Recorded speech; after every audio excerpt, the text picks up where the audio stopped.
ஓம் ஸ்ரீ கல்கி அகதீசாய நமோ நமக. அன்பு ஆன்மாக்கள் அனைவருக்கும் அனந்த கோடி அன்புகள். இன்று ஆதிசிவனார் வழங்கிய அற்புத அருளுரையில ஐயா என்னென்னலாம் கொடுத்துருக்காரு அப்படின்னு சிந்திக்கலாம். முதல்ல ஒரு எம்ஜிஆர் பாடல் ஒண்ணு இருக்கு இல்லையா?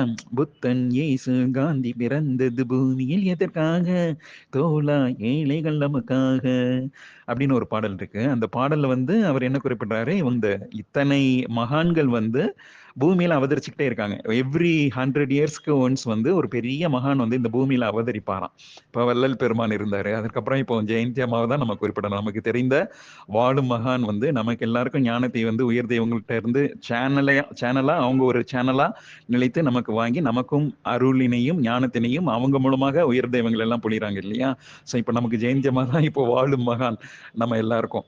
ஸோ அந்த மாதிரி அகத்திய மகரிஷிகள் என்ன பணி செய்திருக்கிறாரு அப்படிங்கிறத கொடுத்துருக்காங்க. எப்படின்னா, அகத்திய மகரிஷிகளோட இப்போ 2 நாளைக்கு முன்னாடி ஒரு அருளுரை வந்துச்சு. அதுல என்ன கொடுத்துருப்பாங்கன்னா, ஈவன் அவர் வந்து பாதாள லோகத்திற்கு பயணித்து அங்கே சிக்கிட்ட இருக்கிற ஆன்மாக்களை கூட மீட்டெடுக்கும் முயற்சியில இருக்கிறாரு அப்படின்னு கொடுத்திருப்பாங்க.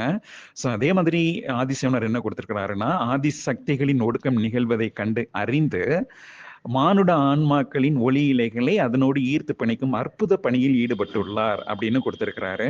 சோ இதுதான் இந்த ஆதிசனார் அருளிய முதல் பலன். 2வது அவர் அருளுரையில என்ன கொடுத்திருக்காருன்னா, இந்த புத்தகத்தினை கரங்களில் ஏந்துகின்ற தருணத்தில் ஒரு மானுட ஆன்மாக்களின் 3 வெற்றிடங்களும் ஒன்றாக திரியும் அப்படின்னு கொடுக்கிறாரு. அதாவது ஆன்ம ஒளி, இறைவொளி, சூன்ய ஒளின்னு அந்த 3 வெற்றிடம் இருக்கு இல்லையா? அந்த 3 வெற்றிடங்களும் ஒரே வெற்றிடமாக மாறிடும் அப்படின்னு கொடுத்திருக்காரு. இது பின்னாடி நம்ம சூன்ய ஒளியின் வெற்றிடத்துல லாஸ்ட் ஃபியூ சாப்டர்ஸ்ல இதை நம்ம விரிவா சிந்திக்கலாம். இப்போதைக்கு இது அப்படியே இருக்கட்டும்.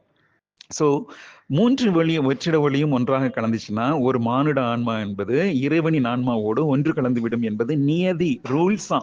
சரிங்களா? அப்ப நம்ம இந்த 3 இறை ஒளி, ஆன்ம ஒளி, சூன்ய ஒளி. இப்போ நம்ம வந்து ஆதிசக்தி ஆத்ம காயத்ரி சாதனா என்னும் அற்புத நோன்பினை ஏற்பவர்கள் அந்த கைடட் மெடிடேஷன்ல சொல்லுவாங்க, ஆதிசக்தி 3 முறை ஆதிசக்தியே போற்றி என்று உரையுங்கள், 3 முறை ஆதி லட்சுமியே போற்றி என்று உரையுங்கள், 3 முறை ஆதி சக்தியே போற்றி என்று உரையுங்கள் அப்படிலாம் கொடுத்திருப்பாங்க. சோ இந்த 3 முறை நம்ம உரைக்கும் பொழுது நம்ம என்ன வேண்டிக்கிறோம் அப்படின்னா, எங்களுடைய 3 வெற்றிடங்களும் ஒன்றிணைந்து ஒரே வெற்றிடமாக உயரிய வெற்றிடமாக உருமாற வேண்டும் என்று பிரார்த்தித்தால் என்ன நடக்கும்? நமது ஆன்மா இறைவனின் ஆன்மாவோடு கலந்து விடும். அதாவது அந்த பரமாத்மாவோடு கலந்த முக்தி நிலை, மோட்ச நிலை அப்படிலாம் சொல்றாங்க இல்லையா? சோ அதுதான் ரொம்ப சூட்சமமான பாயிண்டா கொடுத்திருக்கிறாங்க. சோ இந்த 3 ஒளிகளும் ஒன்றிணைந்தால் மனிதர்களின் புற ஒளி அலைகளும் வீரியம் அடையும். அதாவது அன்பு, கருணை, காருண்யம் போன்ற ஒளி அலைகளை வந்து மனிதர்கள் வீரியமாக வெளிப்படுத்த துவங்கி விடுவார் அப்படிங்கிறதே சூட்சமம். இது எல்லாமே சூட்சமமான பாயிண்ட் தான் இருக்கு. நம்ம கொஞ்சம் லிங்க் பண்ணி எடுத்தாதான் நமக்கு என்னன்னு புரியும். சோ இதுதான் ஆதிசிவனாரின் அருளுரை. அதுக்கப்புறம் வேற என்ன கொடுத்திருக்கிறாரு? சோ இந்த நூலினை வந்து தெரிஞ்சவங்க, தெரியாதவங்க மற்றும் எல்லாரும் இந்த நூலினை ஏற்றிட அறிவுறுத்த வேண்டும். இதுதான் நம்ம வந்து அகத்திய மகரிஷிகளுக்கு நாம் ஆற்றும் பணி, நாம் ஆற்றும் உதவி அப்படின்னே கொடுத்திருக்கிறார். ஒரு தெய்வத்துக்கு நம்மளால உதவி செய்ய முடியுமா அப்படின்னா நிச்சயமா உதவி செய்ய முடியும். இந்த நூலினை பற்றி சிந்திப்பது, இந்த நூலினை பற்றி உயர் தெய்வங்கள் என்ன கொடுத்திருக்காங்க, முக்கியமான பாயிண்ட் என்ன இருக்கு அப்படிலாம் அடிக்கடி நம்ம வந்து யாரும் தெரிஞ்சவங்களுக்கு எல்லாம் நம்ம சார்ந்த குரூப்ல போஸ்ட் பண்ணும்போது இது போன்ற அற்புதமான கருத்துக்கள் வந்து தொடர்ச்சியாக கேட்பவர்கள் இல்ல ரீடர்ஸ் அவங்களுக்கு எல்லாருடைய மூளையிலையும் சென்று சேர்ந்து அது பதிவுகளாக ஒரு மாதிரி, அதாவது நம்ம ஒரு விதையத்தான் விதைக்கிறோம். விதை நாம் போட்டதுன்னு ஒரு படத்துல சிவாஜி சொல்ற மாதிரி விதைய போடுறோம், அது என்னைக்குனாலும் ஒரு மரமாக விருட்சமாக வளர்ந்து கனிகள் கொடுக்கும், நிழல் கொடுக்கும், அற்புத விருட்சமாக மலரும் என்பதில் எந்த விதமான மாற்று கருத்தும் இல்லை. சோ இதுதான் கொடுத்திருக்கிறாரு. சோ இறைவனின் இயக்கத்தினை உணர்ந்தவர்களின் வாழ்வு பொலிவுறும் திருஞான நூல் என்பது காலத்தின் மாற்று நிலையை எச்சரிக்கையாய் உணர்த்தும் ஒரு காவியமாகும். இது ஒரு வார்னிங்னே கொடுத்திருக்காங்க.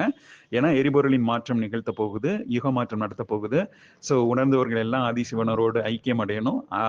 அப்பாவோட ஆட்சி தொடங்குச்சுன்னா எப்படி இருக்கும்? ஒரு குழந்தை வந்து அம்மாவோட அரவணைப்புல இருக்கிற வரைக்கும் அம்மா வந்து ரொம்ப அன்பா அரவணைத்து எல்லாத்தையும் சொல்லி கொடுத்து பொறுமையா டீல் பண்ணுவாங்க. ஆனா அப்பாவுக்கு பொறுமை இருக்குமா? இருக்காது. போட்டு அடி நடிப்பார்ல. ஆனா எங்க வீட்டுல ரிவர்ஸ். எங்க அப்பா இது வரைக்கும் என்ன ஒரு தடவை கூட ஒரு கடினமான வார்த்தை கூட சொல்லி திட்டினதில்ல. ஒரு தடவை கூட என்ன அடிச்சதில்ல. எங்க அப்பா ஒரு அன்பின் சொரூபம். அவர் பேரே முத்துகிருஷ்ணன். கிருஷ்ணன் என்றாலே அன்பு என்றுதான் பொருள்படும்.